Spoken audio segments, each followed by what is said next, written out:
नमस्कार. मी सुहास पटवर्धन, महाराष्ट्र राज्य सहकारी गृहनिर्माण संस्था आणि अपार्टमेंट महासंघाचा अध्यक्ष आहे. आपल्याला आज पेपरमध्ये बऱ्याच ठिकाणी आपण ती बातमी वाचली असेल की अपार्टमेंट कंडोमिनियमविषयी एक उच्च न्यायालयातनं एक निकाल जाहीर झालेला आहे. त्याच्यात जस्टिस मिलिंद जाधव सरांनी 4 ऑगस्टला त्याचा निकाल दिला आहे. आणि आपल्याकडे ही पुण्यातलीच ट्रेझर पार्क हे अपार्टमेंट कंडोनियम आहे आणि त्याचं पूर्वी डेप्युटी रजिस्ट्रारनी त्याची एक ऑर्डर पास केली होती 8/7/2021 रोजी. आपल्याला माहिती आहे की अपार्टमेंट ॲक्ट वेगळा आहे, कोऑपरेटिव्ह ॲक्ट वेगळा आहे. आज महाराष्ट्र हाऊसिंग फेडरेशनची आमची वार्षिक सर्वण सभा होती. त्यानिमित्तानं आमचे सचिव भास्कर म्हात्रे साहेब माझ्याबरोबर आहेत. त्याचप्रमाणे कायदेतज्ञ आमचे सल्लागार ॲडव्होकेट श्री प्रसाद परब पण आहेत. आणि हा ताबडतोबच व्हिडिओ करणं आवश्यक असल्यामुळे ह्याच्यातला अपार्टमेंट आणि कोऑपरेटिव्ह सोसायटी याच्यातला फरक आपल्याला समजून सांगतील. आता हा जो ॲक्ट आणि याच्यातला आहे तर ते हे अपील जे होतं ते फेटाळून लावलं आहे. म्हणजेच काय तर पूर्वीचा जो सेक्शन 10 अपार्टमेंट ॲक्टप्रमाणे जो सेक्शन 10 प्रमाणे डेप्युटी रजिस्ट्रार उपनिबंधक राठोड साहेबांनी ऑर्डर दिली होती ती कायम केली आहे. त्याच्याविषयी आपण आता भास्कर म्हात्रे आमचे सचिव आपल्याला माहिती सांगतील आणि त्यानंतर ॲडव्होकेट परब सांगतील. धन्यवाद. नमस्कार, मी Bhaskar Mhatre, secretary Maharashtra state cooperative housing federation. आत्ताच पटवर्धन साहेबांनी ज्या एक उल्लेख केला आहे, एका जजमेंटचा उल्लेख केला, त्या जजमेंटमुळे संपूर्ण कोऑपरेटिव्ह सोसायटीचे जे सभासद आहेत त्याच्यात संभ्रम निर्माण झालेला आहे.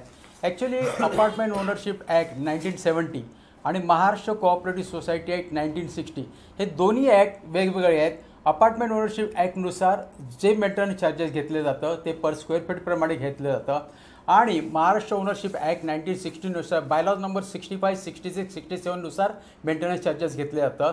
त्याच्यामुळे हे दोन्ही ॲक्ट वेगवेगळे आहेत. जी जजमेंट आता आलेली आहे ती फक्त ॲप्लिकेबल अपार्टमेंट ओनरशिप ॲक्टनुसार म्हणजे कंडोनियमसाठी ती ॲप्लिकेबल आहे.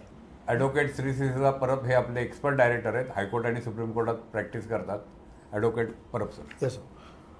तर आपल्याला मेंटेनन्स संदर्भातला जर विषय असेल तर अपार्टमेंट कायदा आणि कोऑपरेटिव्ह सोसायटी ॲक्ट ह्या 2 कायद्यामध्ये आपल्याला थोडासा शिरकाव करावा लागेल. आणि मग आपण पर्टिक्युलरली जर अपार्टमेंट कंडोमिनियमबद्दल बोलत असू तर आपण अपार्टमेंट कायद्यामध्ये सेक्शन 3F मध्ये कॉमन एरियाज अँड फॅसिलिटीजचा डेफिनेशन दिलेला आहे. आणि त्यानंतर सेक्शन 6 आणि सेक्शन 10 ऑफ अपार्टमेंट ॲक्ट हे आपल्याला इम्पॉर्टंट आहेत विथ रिगार्ड्स टू मेंटेनन्स आणि with regards to this particular judgment. मग सेक्शन 6 मध्ये सांगितलेलं आहे की अपार्टमेंट ओनर जो आहे, every apartment owner shall be entitled to what, undivided interest in the common areas and facilities. आणि मग ते इंटरेस्ट कसं कॅल्क्युलेट करायचं तर तिथे पुढे दिलेलं आहे as per the percentage which is provided in the deed of declaration. आणि मग हे पर्सेंटेजचा पुढे असा उल्लेख केलेला आहे की पर्सेंटेज कॉम्प्यूट कसे करायचे तर value of apartment divided by the value of the property. अशा तऱ्हेने ते पर्सेंटेज कॉम्प्यूट केले जातात. आणि त्या पर्सेंटेज जसे त्या डीड ऑफ डिक्लेरेशनमध्ये प्रत्येक अपार्टमेंट ओनरचे पर्सेंटेज दिलेले आहेत त्याप्रमाणे त्यांना मेंटेनन्स चार्ज करावा हे कुठे दिलेलं आहे तर हे सेक्शन 10 ऑफ अपार्टमेंट कायद्यामध्ये दिलेलं आहे. म्हणजे मग आपल्याला सेक्शन 3F, सेक्शन 61 आणि सेक्शन 10 असे ह्या तिघांचं लिंकेज करून हे उत्तर मिळतं की ज्याचे फ्लॅट मोठ्या साईजचे आहेत, ज्यांचे पर्सेंटेज जास्त आहेत प्रॉपर्टीमध्ये, त्यांना त्याप्रमाणे मेंटेनन्स द्यावा लागेल. म्हणजे थोडक्यात जास्त मेंटेनन्स द्यावा लागेल. हे झालं अपार्टमेंट कंडोमिनियमचं. आणि with regards to cooperative housing society मग अशी पटवर्धन साहेब आणि म्हात्रे साहेबांनी ज्याप्रमाणे सांगितलं की बायलॉ नंबर 65, 66, 67 मग 66 मध्ये दिलेलं आहे की सर्व्हिस चार्जेस आपल्या कोऑपरेटिव्ह हाऊसिंग सोसायटीमध्ये आपण जे मेंटेनन्स बिलामध्ये सर्व्हिस चार्जेस लावतो ते सर्व्हिस चार्जेस जे आहेत ते फक्त इक्वल घ्यायचे आहेत असं बायलॉ नंबर 66 मध्ये सांगितलेलं आहे.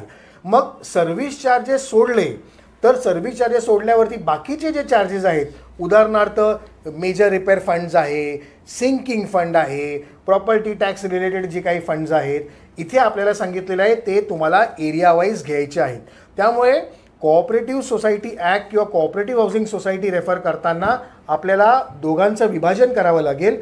Service charges equally by all the members irrespective of the size of the flat आणि जर बाकीचे चार्जेस असतील ते आपल्याला एरिया वाईज म्हणजे आपल्या एरियाप्रमाणे फ्लॅटच्या कार्पेट एरिया बिल्टअप एरियाप्रमाणे घ्यावे लागतील असं आपल्याकडे दोन्हीच्या प्रोव्हिजन प्रिस्क्राईब करतात.